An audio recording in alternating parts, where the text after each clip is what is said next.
This is the story of a man named Stanley.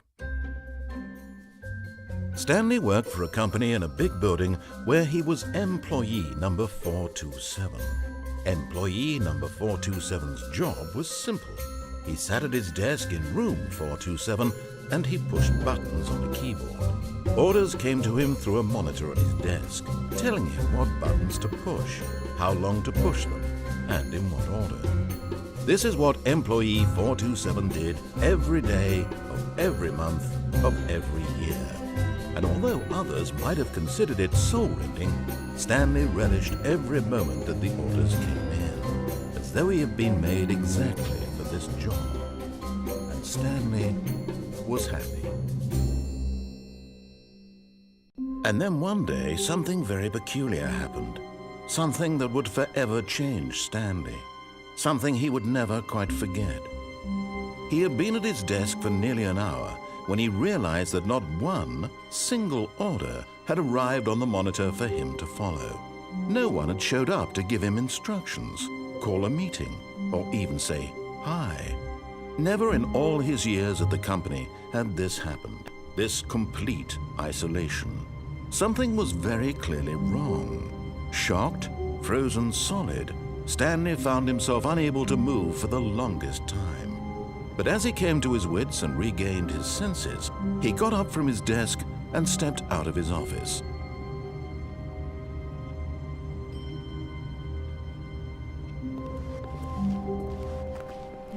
All of his co-workers were gone.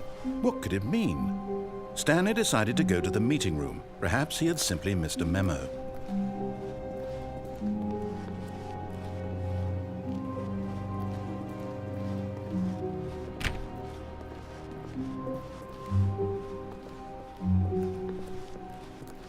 When Stanley came to a set of 2 open doors, he entered the door on his left.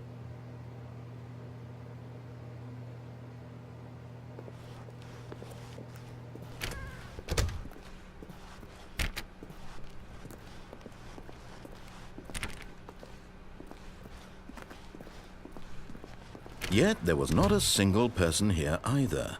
Feeling a wave of disbelief, Stanley decided to go up to his boss's office, hoping he might find an answer there.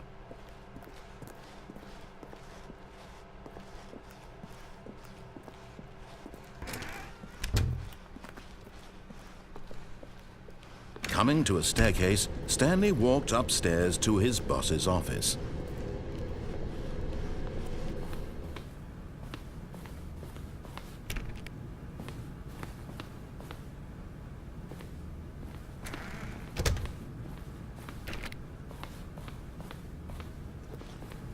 Stepping into his manager's office, Stanley was once again stunned to discover not an indication of any human life. Shocked, unraveled, Stanley wondered in disbelief who orchestrated this, what dark secret was being held from him. What he could not have known was that the keypad behind the boss's desk guarded the terrible truth that his boss had been keeping from him. And so the boss had assigned it an extra secret PIN number, 2845. But of course, Stanley couldn't possibly have known this. Yet incredibly, by simply pushing random buttons on the keypad, Stanley happened to input the correct code by sheer luck. Amazing. He stepped into the newly opened passageway.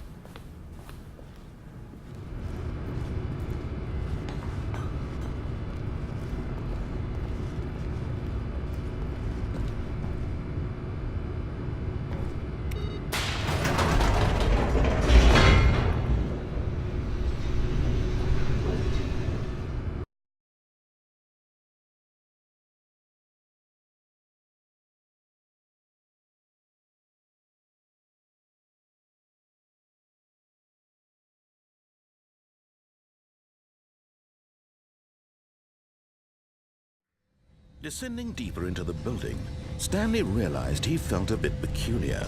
It was a stirring of emotion in his chest, as though he felt more free to think for himself, to question the nature of his job. Why did he feel this now, when for years it had never occurred to him? This question would not go unanswered for long.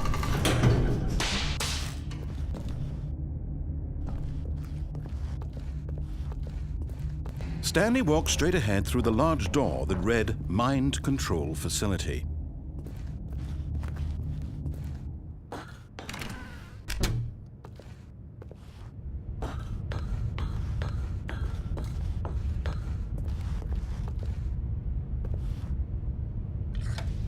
The lights rose on an enormous room packed with television screens. What horrible secret did this place hold? Stanley thought to himself. Did he have the strength to find out?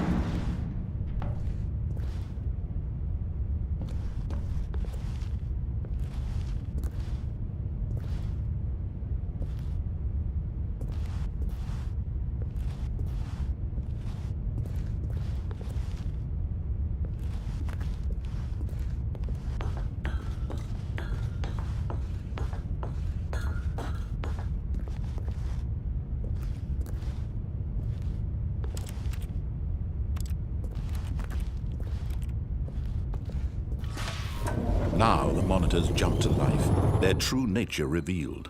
Each bore the number of an employee in the building, Stanley's co-workers. The lives of so many individuals reduced to images on a screen, and Stanley, one of them, eternally monitored in this place where freedom meant nothing.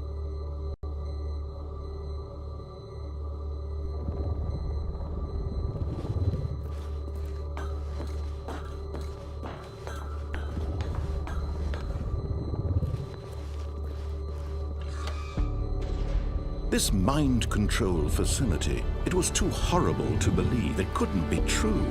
Had Stanley really been under someone's control all this time? Was this the only reason he was happy with his boring job? That his emotions had been manipulated to accept it blindly?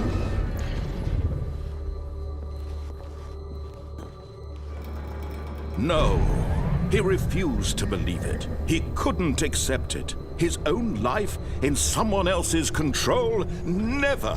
It was unthinkable, wasn't it? Was it even possible? Had he truly spent his entire life utterly blind to the world? But here was the proof. The heart of the operation. Controls labeled with emotions. Happy, or sad, or content. Walking, eating, working. All of it monitored and commanded from this very place. And as the cold reality of his past began to sink in, Stanley decided that this machinery would never again exert its terrible power over another human life. For he would dismantle the controls once and for all.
And when at last he found the source of the room's power, he knew it was his duty, his obligation, to put an end to this horrible place and to everything it stood for.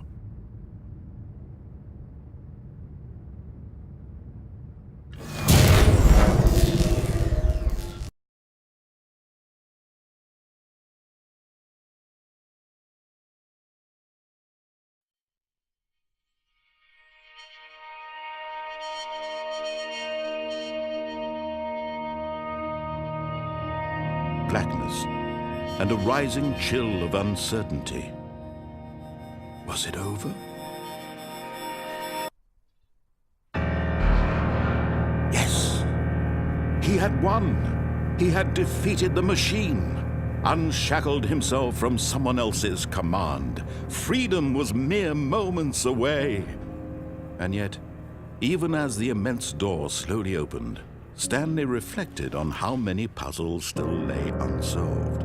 Where had his co-workers gone? How had he been freed from the machine's grasp? What other mysteries did this strange building hold?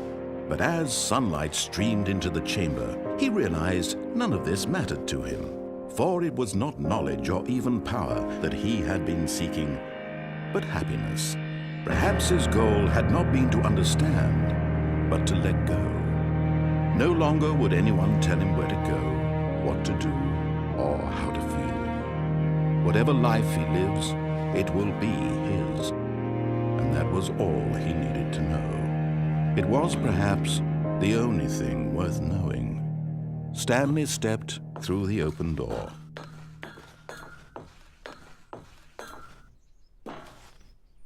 Stanley felt the cool breeze upon his skin, the feeling of liberation, the immense possibility of the new path before him. This was exactly the way, right now, that things were meant to happen.